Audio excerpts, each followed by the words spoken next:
Welcome back to Face the State on this Sunday morning. It's no secret cities are booming across the country due to the huge shift in the mindset of millennials. They don't want to live in suburbia and they don't want to drive. That's the idea behind a new plan to beef up population in the cities of Connecticut to attract more companies. And with us here today is Kenneth Cosselin of the Hartford Courant, who has done some in-depth reporting on this issue. And Kenneth, good to see you here in the program. Thanks for having me. Let's talk a little bit about history. And I was looking this up. In 1950, the population of Hartford was 177,000 people. And right now it sits at 125,000. That's a lot of people to lose and a lot of homes where these people used to live. What happened? Well, you know, there was a decline in manufacturing in the city, which was a big, big industry for the city, and also redevelopment pushed out people as well. And there was just a move to the suburbs in the 40s and 50s. And so this really did take a toll on the population of not only Hartford, but a lot of cities. You know, it is a big abrupt turnaround in the view of young people. I was talking to someone at the Travelers who was saying, you know, they hire a lot of people who want to be able to walk to work. They don't want to own cars. Uber makes it so easy and the whole bit. Is this what you're finding? Yes, that is exactly, and that's what employers are looking for too. They want to attract that workforce, and the employers want to be in cities. But the problem with our cities is there wasn't enough housing. So you are seeing a push now for more housing downtown and in the outlying neighborhoods. So, people, that millennial workforce can live and walk to where they work. So the governor has said on this program, and I know to the Hartford Courant as well, that he would like to see the cities beef up because stronger cities might attract companies to move to Connecticut. David Lehman, who is now the economic czar, you might call him, Director of Economic Development, has said the same things. What does he exactly want to do? What's his plan? Well, he says, double the population in 25 years of our cities, okay? He admits that is a very bold, goal to set.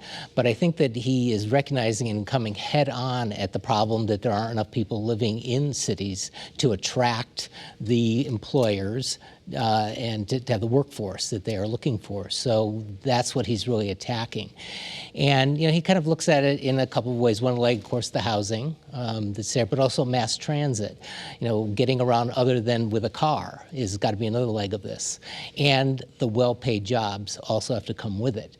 And then there's the other part, which is a little bit harder sometimes, is to get the vibrancy. Like, this is a cool, hip place to be. We're talking a lot of density then, obviously. Yes. In Hartford, to double the population, that would be up to 250,000 people, right, which I guess would also qualify for more federal aid and things like that. The bigger the cities are, they can qualify for some of these programs. Is he talking high rises in these empty lots right now? Okay, well, what is not necessarily high rises. He's not really talking about specific structures or what have you. What Hartford has been doing in the past 5 years, they have been renovating through some state assistance buildings that were formerly vacant. Okay, so they have been converted to apartments. They were once office buildings and now apartments.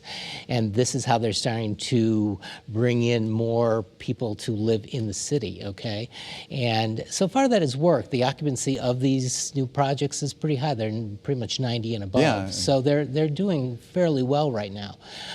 There's plans now for new city blocks. So the city and the state are thinking a little bit bigger now as to how to bring in more housing for more people. How would these new city blocks work exactly? Well, one of them would be around where the ballpark is, Dunkin' Donuts Park, and there's a bunch of parking lots there. Okay, and so those would become mixed use. It's called apartments with storefront space with it, and this would progress in phases. Okay, so it would come on the market little by little, maybe over the next 6 years or so. And there was a developer for that project. You've covered all the downtown dreams for the last 25 years, as I have, and well, actually you've been there a little bit, 33 years at the Courant? Yes. So, and you've seen all the wish list. Well, I'm not moving downtown because there's no drugstore. Well, now there's a drugstore, or there's no grocery store, or there's no this.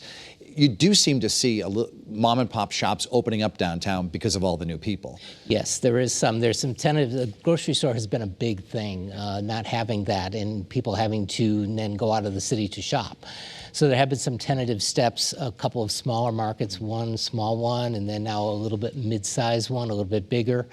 And the developer around the ballpark would like to get a full-service grocery in there. And I was actually talking about that last Friday at a conference that I was at. He really thinks he can do it. And so Lehman believes that companies will actually move here if there are more people in the cities? Yes, exactly. Is there a sort of a strategy by the governor to get more people to move down here? Yes, well, to bring the employers in there they are looking at a different kind of incentive than, say, the Malloy administration, which was the predecessor to Governor Lamont, incentivizing employers after the fact, okay? You come in, you build your workforce, and then maybe after a couple of years, you would get some sort of financial benefit. So it's reverse than giving the money up front.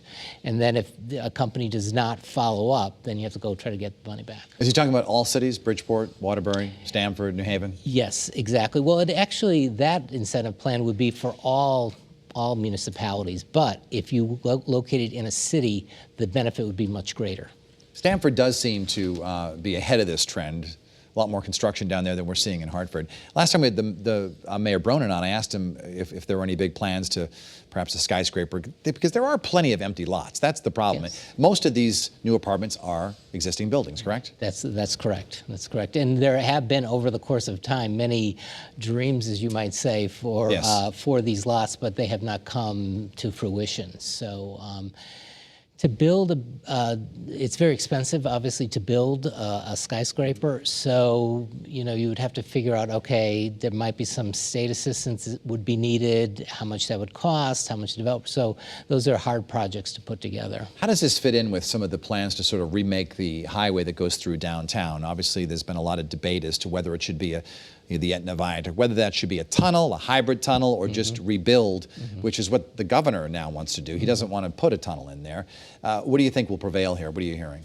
Well, I think that the preferred that they've been looking at for so long was just slightly lower the viaduct just to slightly below grade, and then that would help reconnect. So a hybrid tunnel type of thing, yeah. Exactly, and that's what they've focused on. But they kind of put the brakes on that a couple of months ago, saying, okay, we need to look at this more broadly, like alternative mass transit. So it's kind of a little bit on hold right now. What kind of mass transit is missing right now? Is this, is that piece of the puzzle? You said that obviously need better mass transit to attract all these new people and to serve the new people when they come. I would say bus is big. Rail, we do have the fast track, but that could be expanded. Rail is certainly. Today we saw that the Hartford line just surpassed 1 million riders since it opened in June of 18. So there are obviously some appetite for rail, okay, to get around, and also bicycle. Is there the millennials right now are kind of driving the ship, so to speak, because they don't want to live, in the suburbs and they don't want cars and the whole bit. But when they start to get married and have kids, their tune may change, correct? That is very possible, because maybe you do want a backyard with a swing then. But the hope might be that, then the next generation comes in behind. I just think that having the strong city. All right, yeah, you can have these very nice suburbs around, but if you have a hollowed-out city in the middle, it doesn't help. It just does not help to have that. We always enjoy reporting. Kenneth Cosselin of the Hartford Courant, thank you so much for being on the program today.